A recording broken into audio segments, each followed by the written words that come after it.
Des matières premières pour alimenter les industries ou pour toute autre fin sont régulièrement produits au Togo. La plupart du temps, ces produits locaux sont exportés. Mais depuis quelques années, les industries agroalimentaires s'implantent au Togo et les matières premières locales sont transformées sur place. Ici, nous sommes à Epsilon, une entreprise qui depuis quelques années expérimente la transformation des produits locaux, notamment le maïs, le soja, le riz et le sorgho. Avec une technologie de pointe, ces derniers sont soumis à des modifications et les résultats sont là. Nous produisons la farine Vita Vital Plus de 3 catégories.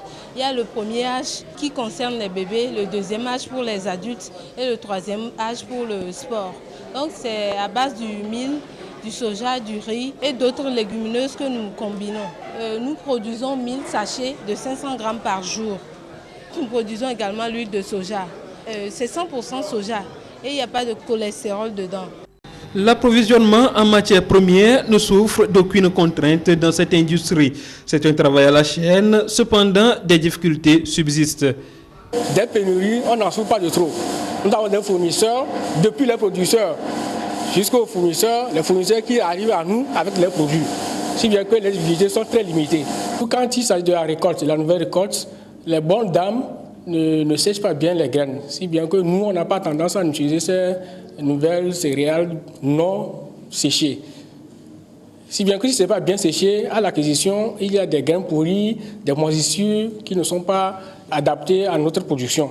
Et du programme de l'ONUDIE de l'UEMOA, on a bénéficié d'un soutien immatériel qui nous permet l'assistance des experts de ces différents organismes qui viennent nous appuyer dans la formation du personnel, de la gestion de l'administration, du marketing, tout ce qui est lié à la production et à la commercialisation de nos produits. C'est à base de cela qu'on avait octroyé ce prix à Ouaga de la part de l'ONUDIE de l'UEMOA. Monsieur Xavier Alado, vous êtes le directeur général de Epsilon qui vient de recevoir la prime dans le cadre du programme de mise à niveau de restructuration des entreprises.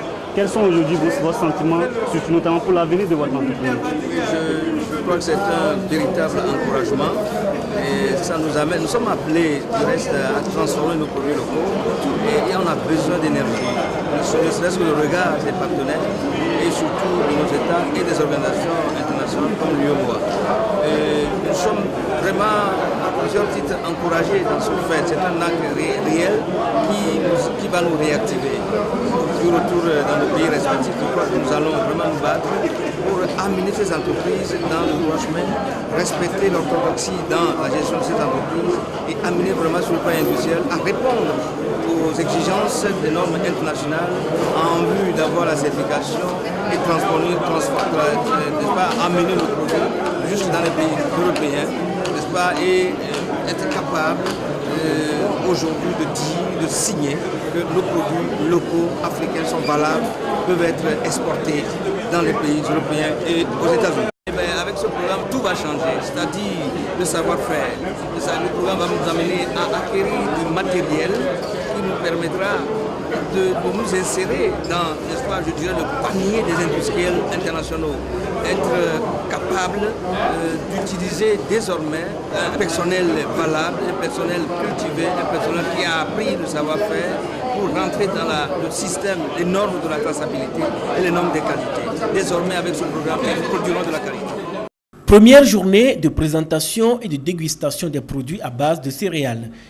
Une initiative de l'ATTC, Association togolaise des transformateurs de céréales, qui veut, à travers cette journée, promouvoir les céréales et encourager la consommation de leurs produits dérivés. Au total, 5 entreprises ont exposé leurs produits céréaliers, notamment les farines de complément, l'huile de soja, des biscuits et des pâtisseries. Soutenu par le CDE, Centre de développement des entreprises, l'ATTC compte mettre beaucoup plus de produits de substitution du blé à la disposition des consommateurs. Un défi à relever malgré les difficultés rencontrées dans le secteur. Les entreprises transformatrices de produits locaux pensent finir au mieux, réduire l'importation du blé et valoriser la transformation des produits naturels et bio en produits hypernutritionnels. Une lutte que mène l'ATTC depuis bientôt 6 ans.